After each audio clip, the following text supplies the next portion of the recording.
Greetings everyone, my name is Etterville, and I welcome you all to my Let's Play of Super Danny Powered Up. It's a Mega Man classic fan game developed by Blyka in 2011, as well as Danny Games. As I said, it's basically a Mega Man classic fan game, which is a remix slash remake of, well, Mega Man 1, 2, and somewhat 3. As well as borrowing elements from 4. It's kind of like a reimagining of those Mega Man games, in the sense that we go through several of the familiar stages.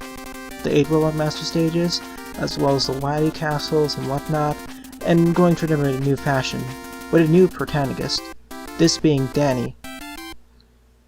But without further ado, let's begin. The 8 Robot Masters we'll be facing are from Mega Man 1 and 2.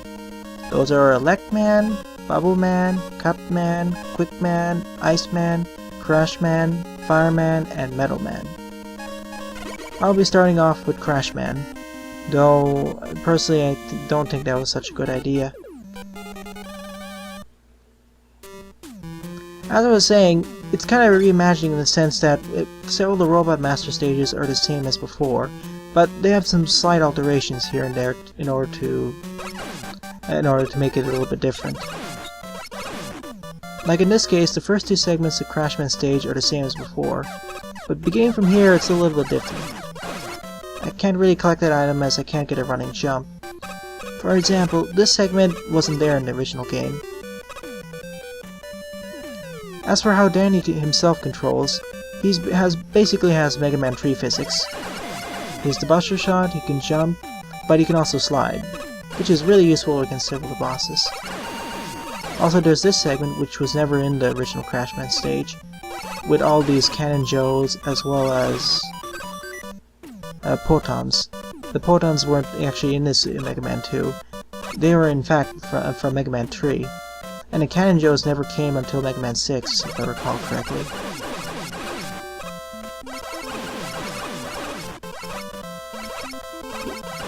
Even the Shotmans weren't in this. Well, the Shotmans were in this stage before, but not in this position. So that's what I meant by how this reimagined in several ways. Even the big guy is here, though he was right in the original.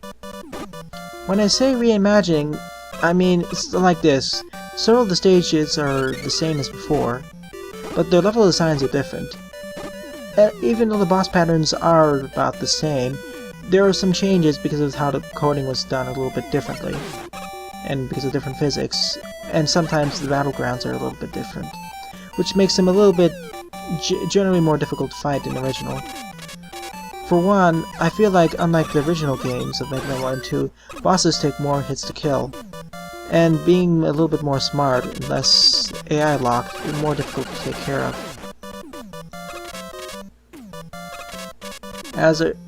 But I'll get into that when I reach Crashman. Over here I'm trying to collect that D-Tank. Why is it D-Tank instead of an E-Tank, you may ask? It's actually a Mountain Dew tank. Funny enough as it seems. It's a Mountain Dew tank as it's Danny Games, Danny Games being the person who Danny himself is based off of. It's his favorite drink. Though thankfully in this stage we don't have any more Pippies. So that makes it much better. But essentially Danny Games here is basically a huge Mega Man fan. So we're playing through him as we travel through the stages. But anyways, here's Crashman. Now, I know there was an original strategy for Crashman which would have really trivialized the boss, but it seems that because of the different programming code, or the way he was designed, he's much more random and kind of spastic, so he's much more difficult to take care of.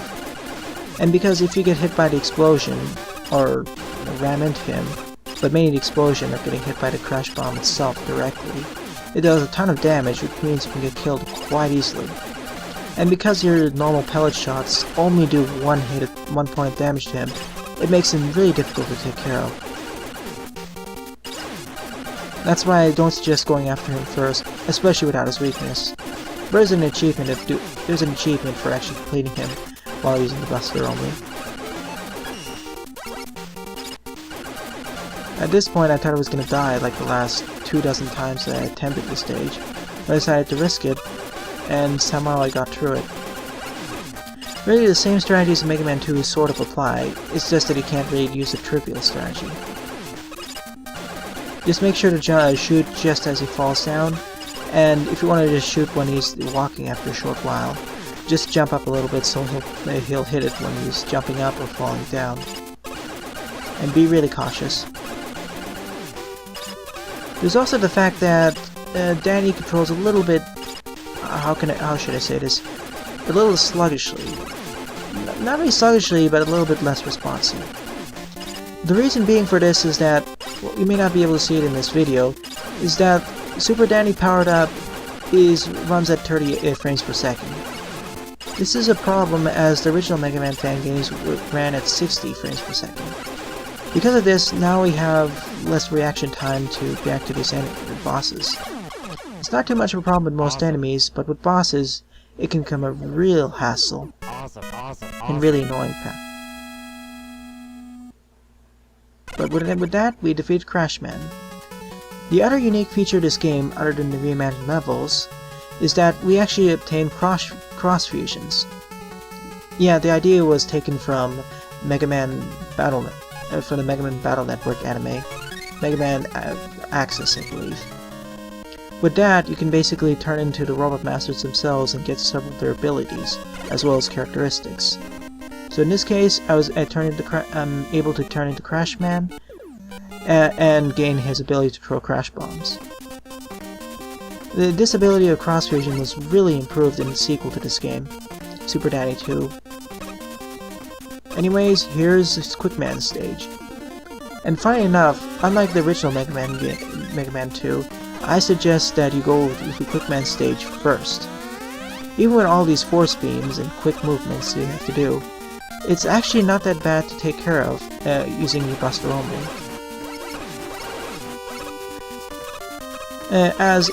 Even though most of these traps are instant death, it isn't too bad. The Quickman himself is rather easy to take care of, as he's the only a boss out of the original H who takes 2 points of damage per Buster hit, whereas the other ones take 1, so it makes the boss battle go much more smoothly. And I believe you must slide in these sections, otherwise you will not be able to outrun these force beams. Over here, collect the pellet, and the blue item I collected there, which I'll equip in the next video, basically will increase the speed of my Buster pellets by some percentage. So it'll make those Buster pellets travel faster off screen, as well as targeting enemies, which is really useful. Here's a demonstration of the Crashman fusion. Normally I would take care of those Rider Joes, or returning Sniper Joes, by using the air shooter, but as I don't have it, I have to use the crash bombs, which are awesome, as usual. Funny enough, all the enemies of the stage, except for probably Springers and that blue Sniper Joe, all the other enemies were present in the original stage. So that's pretty nice. But a little bit odd, anyway. Anyways, time to take on Quickman without his weakness. The boss battleground is, well, different from the original elevated one, so in this case, to defeat Quickman, I suggest trying to hit him as much as possible while avoiding ramming into him. He's as random and spastic as he was originally, so it's a battle of attrition of sorts. But if you collect the E-Tank near the end of the stage, you should be able to defeat him. Awesome.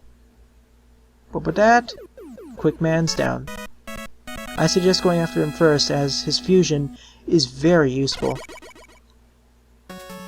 The Quick Fusion not only grants us the use of the Quick Boomerangs in Mega Man 2, which already had quite a bit of ammo and was very useful for taking on enemies, it also has the interesting characteristic of the fact that it has a much faster movement speed. Whereas Super Danny, or Danny himself, moves at the normal Mega Man speed, Quickman moves very fast as in the boss fight itself. The sacrifice is that he takes two more points of damage per hit than usual, so keep that in mind.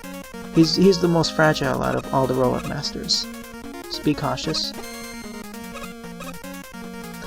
Now with that in mind, it's time to go to Metal Man stage. For this game, I'll be following the weakness order and using the Robot Master weaknesses, as I feel that this is a rather average title in comparison to the second game. Anyways, here are the pressers from before. They're as annoying as usual. Even more dangerous to go through because I don't have as much precision to get through them. As well as the conveyor belts. Here's a demonstration of the Quickman fusion. Here I move much faster than before, but the risk is that I take 2 more points of damage, so always keep that in mind. By collecting the Mega Man hand above, I basically now have the Mega Man costume. It's purely cosmetic and basically turns into Mega Man, with all the same abilities from Mega Man 3. Like I said, it's cosmetic, so no changes, but with that you can play this entire game as being Mega Man if you really want to. Though I suggest using the fusions as they're really fun to play with. Most of them, that is. Especially when we get to the Mega Man 1 fusions and how their weapons were kind of buffed. The ultimate reason why I want to go to this stage right now is because of the metal blades, which are still kind of broken in this game like in the original. Though they're a little bit nerfed in some ways, as enemies take more hits to kill with them than before. Here's the mole section of the stage, just like the original. And yep, they're annoying as usual. Sometimes they drop nice items, sometimes they don't. And it's really annoying when they sneak in and get those hits. Though, unlike the original Mega Man 2, you can at least see them going in and out of the walls. So now you can anticipate where they're coming from. Well, you can sort of see them.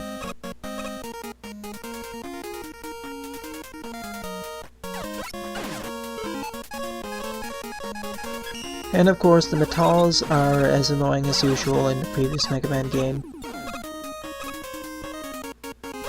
Especially with less precision.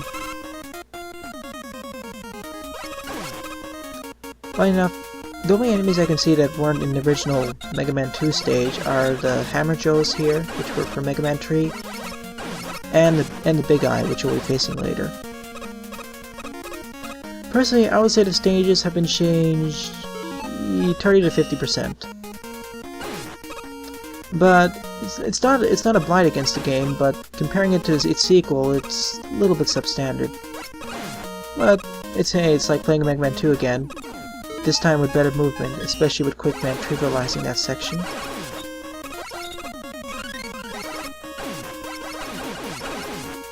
But yeah, I really like how each of the cross regions has their own playstyle. Instead of just being a new weapon, it's now you have the different characteristics, which we'll also see for Elect Man and Bubble Man when we get them.